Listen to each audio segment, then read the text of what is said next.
Welcome to the Rocket Roof Show, where we equip fellow roofers to do more commercial business every first and third Thursday of the month. It's time to launch your business to the next level. This is Project Command. Stand by at power transfer. 3, 2, 1, blast off!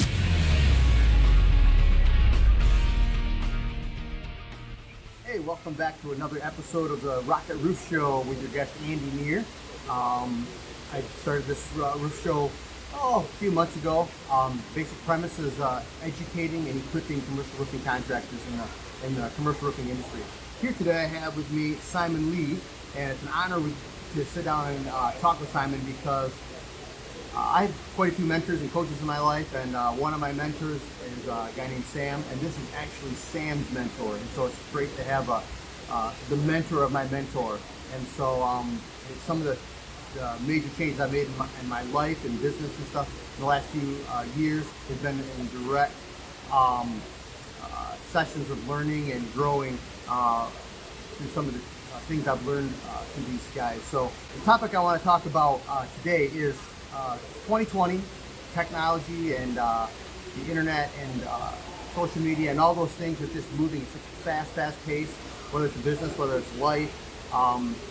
Everything that we do has been encompassed by technology, and our world in the last 10 or 12 years have been just vastly changed with technology moving so fast. Full industries have been changed. The taxi industry has been revolutionized by Uber. The GPS industry has been revolutionized by, it's on your cell phone now. People don't buy GPSs. And the hotel industry by Airbnb. And so it only goes to reason that the roofing industry is going to get changed somehow too. It has already started. Yep. Yep. And just open your eyes, it's happening. Yeah, I think all we got to do is look around a little bit. And here's the good thing: you got Andy Neer here that is wanting to help you guys 20 years ahead of the game. This is an opportunity that I think if people would listen, you'll be ahead of the game too. And because this is all a game changer, what Andy has to share here. So what I want to talk about is we're all looking for opportunities, whether it's opportunities to stuff in our current company that we're in, maybe an advancement or a raise, or opportunities with another company, or opportunities with another system. There's all kinds of different things we're looking at for opportunities, and you see them all the time presented to us on whether it's social media or ads or out and about, maybe a friend, and just want to talk about how roofers we're very close-minded. Yeah, we want to do things the way we've always done it, and we kind of have this caveman mentality. Hopefully I'm not putting anybody down, because I had that caveman mentality for a long time. The only way to make more money is to swing that hammer harder, or to put more hours in. And we're always afraid that if we tell somebody else our secret, we're going to create competition. Yep. And that's what you're here to do, is to change that mentality of a dog-eat-dog world. Yep. And that's really why I wanted to bring you on, because I knew that you were stuck in that rut one time where you were building pole barns, pouring cement, and really you did whatever came down the line, right? I even changed old foundations and old barns at times, because I did whatever it took to feed my family, pay the bills. And I thought that the only way to get out of it is to put in more time. And you know what? I worked every day from daylight till dark. And then I'd go out and bid jobs even after dark at times, What a rat race. And did you see your kids a lot during that time? No. I realized at that moment, that, I was 24 when I got involved with this opportunity, and I realized, I had 2 kids at that time. I saw that, wow, my kids are now, 5 years old, and I realized I'm going to be spending time with grandkids instead of my own kids, and I didn't like that idea. So I had all kinds of different ideas between then and when I got started into commercial roofing. And actually, the commercial roofing that I got into in 2008 completely revolutionized my 2008. That's kind of a specific year. There was something going on in 2008. Wasn't there? Everything else was going down. And business was bad, but because of the application and because of our approach that we took, and not just one man doing everything, I became part of many people. Yeah, I was in business for myself, but I didn't have to do it by myself. Yep. And that, in 2008, my business went this way instead of what everybody else was doing. All because I was willing to change something that I was introduced to 3 years ago prior. But because my mindset wasn't right, yep, it took me 3 years to say aha and have that aha moment. Yep. So, and then when I took it, man, I should have done it 3 years earlier. Yep. And some of us know that. You're like, I've even had guys tell me this. I know this is the right thing, but I just can't right now. And I don't know if they don't believe in themselves. No, they probably believe in themselves, but you know what? If you've been taught something long enough, it can hold you back. Yep. It's not that it's the comfort zone that we're in. You know, you can either have security or you can have freedom. If you're looking for security, then you just keep doing what you've always done because you feel secure. If you want freedom, you step out and do something a little different because you're seeking freedom. I've never seen anybody that was content with security. I've never seen anybody become wealthy with a security mindset. Mm-hmm. Did you know Andy Neer has been using Top Roof Marketing for the commercial roofing division of his business for more than 3 years? If you're not happy with the results you're getting or haven't looked into all the ways out there to grow your commercial business, take a look at toproofmarketing.com. They can show you solid data to back up the proven strategies they use to get their clients more commercial business year after year. I don't know if does that make sense? Oh, yeah, yeah. And you and I were talking just a little while ago about how a lot of people, I should say, roofers, they tend to, think commercial roofing. Ooh, you gotta be this big operation to be commercial roofing. And for me, it was intimidating for a long time to think, oh, the commercial roofers I know, they're multi-million-dollar companies, 40, 50 employees, big buildings. And I thought that was my mindset. I thought the same thing. And then even up until a few years ago, I was doing commercial roofing. I'm like, oh, I gotta make more sales. I want to scale to $10 million company, $20 million company, and that's great for some guys. Some guys are able to do that. I wasn't. I found out I wasn't the greatest leader for. I'm not good at reading balance sheets, profit and loss statements, negotiating insurance and stuff. Right. I wasn't good at that. I was good at sales and making the money, selling the job to the customer. I could do that really well. And so I found out that maybe running a $5, $10, $20 million company isn't for me. Running a smaller operation is actually more profitable. Was for me. And so tell me a little bit about what you think about 3-4-man crews. Well, you get 3-4-man crews. You have more people that own their own company, and a whole lot less overhead. Because let's say you're working for a company that has 140, 200 people working. They need multiple different secretaries. They need, I don't know how many different people they need to be out supervising the job, and I don't know how many, all these different categories that where the money is going. So their overhead is way up there. Well, there's a better solution. How about becoming a part of a team that is an effort where everybody is in instead of competition, we become partners. Yet everybody owns their own business. You're in business for yourself, but you don't have to do it by yourself. And through this, we have higher quality roofs, we have higher quality products, and better customer service. And building owners are going to be so much happier, because what happens in huge corporations where you got big roofing, a building owner calls in and has a little problem or something, he'll get a hold of a maybe a automatic answering machine. Mm-hmm. The connection isn't there. Mm-hmm. So I know we got a technology just that ran away from us in the last decades and stuff, but there still ain't nothing that can replace that one-on-one, where the building owner connects with the contractor. You can take care of your people, and I'm going to tell you something. Here's what I've seen in 10 years. You can have a customer base where you don't even need more new customers, because if you serve the people that you get started, it's a whole lot cheaper to keep a customer than it is to continually find a new one. Oh, sure. So that's what, all this stuff is what we teach in these trainings. Customer I just signed a contract with a couple weeks ago when we started working with them last year.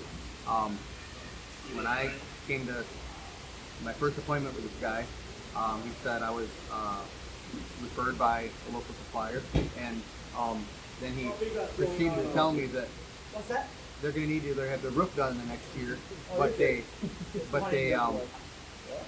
wanted to establish a long-term relationship with a roofing contractor, not just have somebody put the roof on, pay the bill, and have a warranty. And then their tail light warranty. Yep. And there are building owners out there that they want to have an ongoing relationship, because they know that once you put that roof on and leave, you're probably going to have to take care of them in some sort of fashion in the future. It might not be your roof. It might be HVAC guy did something, or they want another roof done, or whatever.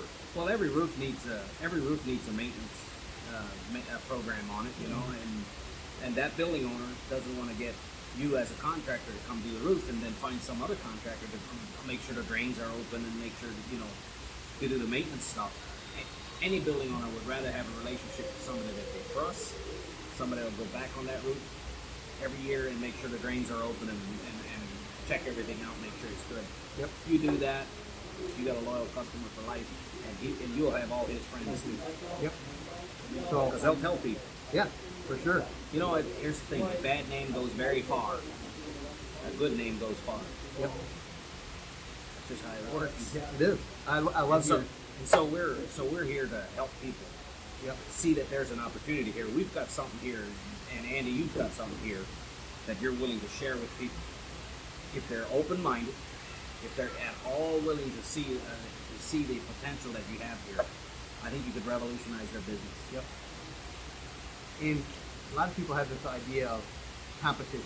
Oh, I can't share this because my competition will, they'll know what I'm doing. They'll know my secrets, and that's just not true. No, that's not in what we do. Nope. I've helped. I shouldn't say I helped, but I've done stuff on our couple of our pages and groups. It's just something that I said. Maybe it was a mistake that I made, or a failure that I made, or a little success that I had. And I've had guys message me that I've never met, and they'll say, "Hey, you mentioned that, and that spoke to me. I'm going to try this, or that I really got out a lot of that. Thank you." And it's nice to know that that you spoke to somebody and helped them out, even if it was just in a small way. Right. And because I was there at one time, I was a young guy, 23, 24 years old, and I had a building contractor that he hired me to do a job that was probably out of my league, but he helped me out, and he said, somebody took a chance on him at one time, and so I really appreciate that, and I guess that's where I like to learn to help other people out.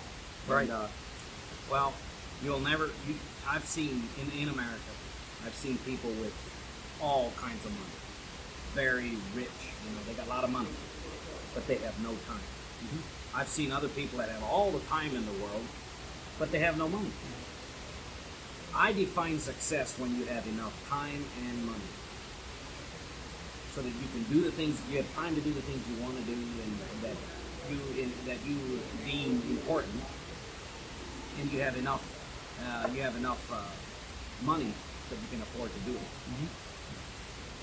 Being wealthy with no time, that's not success for me. I don't define that as success. Right. Because the minute you stop, the minute you walk off the job, or the minute that you go on vacation, all money stops. Yep. That's not cool. No. So we had a speaker here at training today, and one of the things that really jumped out at me when he spoke was that he's a very wealthy man that he spoke, and he has several investments, cattle farm and breeding program and a manufacturing facility. But he mentioned that some people asked him if what stocks are you invested into, and he said, "I'm not invested in stocks," and people are shocked by that. Yeah. And he's like, "I don't get involved in things that I don't understand or I don't know about." Right. And so, with this coronavirus going around, I hear people saying, "Oh, I'm going to buy this and I'm going to do that and I'm going to buy that." And some of these people, they don't even have a clue on how to buy and sell stocks. They just get in this fever of making some quick money. And so, I guess what I wanted to ask you was, instead of thinking about quick money in stocks or real estate, if you know roofing, there's plenty of money in the roofing sector and you already know roofing. Some of you guys are awesome at chasing leaks and knowing how water runs and knowing how to build a roof system, and they're not utilizing by opportunities that are in the roofing industry. Right. I agree. I think if you know roofing, then you should go out there and do more roofing. Yep. And maybe not get personally your own personal business. See, everybody thinks that my business my roofing business, so to speak, is what has to get bigger and bigger, and I got to get more employees and more, more overhead and all that. That's what makes. And do all these different systems. No, you're right? just creating liability.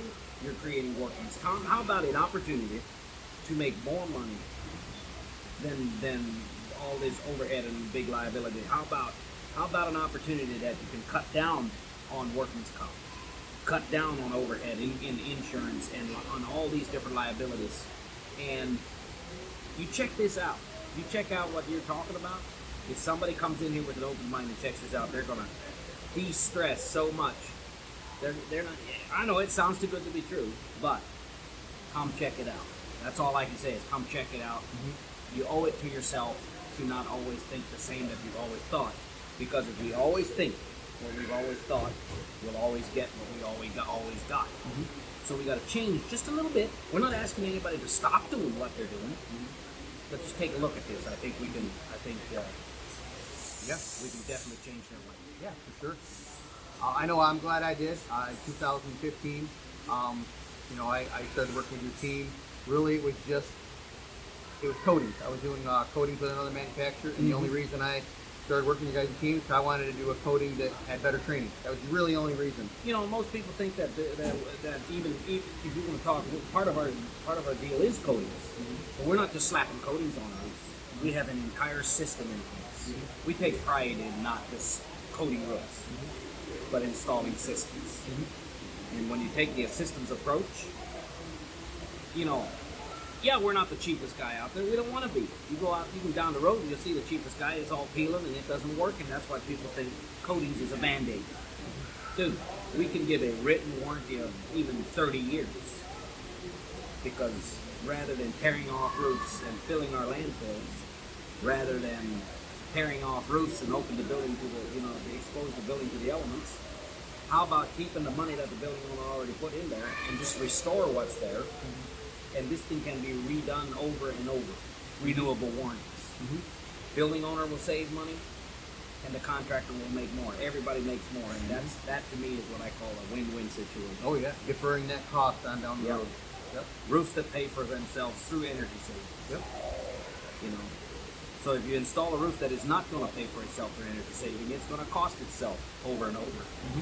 So I believe that, I honestly and truly believe that if we could portray to every building owner out there, if we could project to them the real benefits of our systems, and they could see it, every building owner out there would go for our systems. Mm-hmm. Exactly. So that some of that goes over to mindset. Now I know you've gotten over some of the hurdles of mindset yourself. How does a person? Because I think we all know that. Yeah, I should change my mindset. But when you poke at that one thing that's that person's mindset or my mindset, then I'll come up with all kinds of objections why I can't change my mindset. Well, how do you overcome a mindset? I guess what happened to me is one day I realized that if I want to overcome this thing in my mind, what makes me just keep in that rat race of just working more and putting more hours in and think that's the way ahead. I stopped and realized there's somebody wanting to help me that already went there. Mm-hmm. And so maybe I need to take my mindset and put it on pause a little bit and listen to what somebody else, the guy that got me in this, I listened to him because he already was where I wanted to be. I listened, I did what they did, and here's what's going to happen. If you do what somebody, I guess, here's what I'm trying to say. Find somebody that has what you want, or is well on the way to having or being what you want to have or be, and do what they did, a miracle happens. Mm-hmm. You get what they have. Mm-hmm. But if we just got to stop thinking, we just got to stop thinking that we got to keep doing the same thing we've always done. Mm-hmm. I'll listen to you. Let's say you have what I want. You are what I want to be. All I got to do is follow your pattern. Do what you did and do what you say. All of a sudden, I'll be what you are and what you have. This is very similar to like if you watch that show, The Biggest Loser, where the coach says, okay, you need to stop eating pizza, you need to stop eating cake, you need to walk 2 miles a day, and just do this program. And you don't. If this person's 400 pounds and they want to achieve what the coach says they can achieve, they just got to go through the steps. Mm-hmm. But if the person's like, well, I don't want to go through the steps. I don't want to give up pizza. I'll do this other stuff, but I don't want to give up pizza and cake. Well, they're not going to get the result. The results ain't there. But here's the beauty of the other side too. If the overweight person says, you know what, I'll go through the steps. I don't believe it'll work. I don't believe it'll work, but I'm going to go through the steps. Even if you don't believe it'll work, you'll still get results. That's called law. Yeah. Whether you believe it or not, it's the way it is. So. And I've done that a few times with a mentor that I had. Hey, this will work, Andy. I've done it. And I'll say, well, I don't believe you, but if you say so. If you say so, I guess the data's there. I'll do it. And I get results. The reason you said if you say so and then did it is because you saw that he had what you wanted. Exactly. That's the key. Don't listen to anybody that doesn't have what you want. If somebody is wealthy but doesn't have time, they can only teach you how to become wealthy and not have time. All right, if you listen to somebody that has all the time but doesn't have money, they can only teach you how to have lots of time and no money. To me, that is insane. Yeah. If you listen to somebody that has time and money like you do, all they got to do is do what you did. Pretty simple solution there, ain't it? Yeah. So, you have any closing comments that you'd like to share, on freedom? Because I'm a big advocate of time freedom. Doesn't matter how much money you have if you don't have the freedom to enjoy it. You know what the saddest thing is that I can think of? The fact that if you don't do this, it's kind of like Trump always said, what do you got to lose? I mean, he put another word in there, but what do you got to lose? The saddest thing that I can think of is to become 65 years old and never took the chance, never stepped out and seek after freedom and stayed in that category of security, and 65 years old and you're still where you were when you were 40 years old or 30 years old or even 25. Dude, I'm telling you, I got into this business when I was 25, didn't understand what I had until I was about 30. Supposing I wouldn't have changed. The saddest thing is that we always keep doing the same thing. We find ourselves retiring and never experience the great something better. Just because we want to take security rather than freedom. Okay. I always love to end the podcast with one or two very practical tips on what to do after leaving this podcast. All right, here's a simple one. Call Andy Dean and ask him, what do I got to do to check this out? He will direct you to the right place. I am sure you can check it out. And if it's at that training, you could make a professional decision whether this is for you or not. If it's not for you, it won't cost them a penny. But at least you know. You know what I mean? Yep. Go and call Andy, check it out, do yourself a favor. Don't go by hearsay, don't go by what others say. Listen to Andy because... Or if it's any change, let's say you're talking about weight loss, you're talking about... What are you talking about weight loss? Yeah. I didn't mean that personally.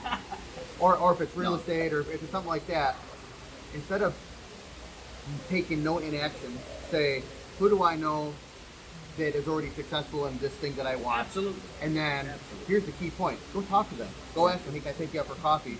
And you can show me what you know. Yeah. And most of us don't do that. We'd rather just put a little comment on Facebook, and then we listen to the 25 other people that are in the same situation that we are in for advice. And that doesn't get us anywhere. You don't want to talk to somebody that doesn't have what you want. Yeah. Avoid them. Yeah. Like the coronavirus. Yep. Right? Yep. Avoid it. Yep. Go to the people that are doing it. Yeah. Go to the people that know what they're talking about. Learn what you've got to do more than what you can't do or what you don't want to do. Yep. I don't know. I think it's pretty simple. Yep. You know? Well, I appreciate you having you on today. Yeah, absolutely. I always like talking to you because you get me fired up, and I like to think big. Like, I love thinking big. Yeah. You know. There's a book that I think everybody should read. Think and Grow Rich. Yep. Yep. Some people might be saying that's an old-fashioned book, but the words in there is timeless. Yeah. I So believe that. that's why it's still one of the best-selling books to this day. So. Right on. So if if you're like me, you don't really like to read, get it on audiobook. Think big and grow rich. Yep. So, okay. Well, thank you, Simon Lee, for being on our program today. I really appreciate it. That's my honor. Thank you for having me. You've been listening to the Rocket Roof Show podcast. Be sure to subscribe through your favorite podcasting platforms such as iTunes or Google Play to get the latest episodes as they are launched. For more, please follow us on social media or visit our website at rocketroofshow.com. We look forward to joining you here again soon at the next launch.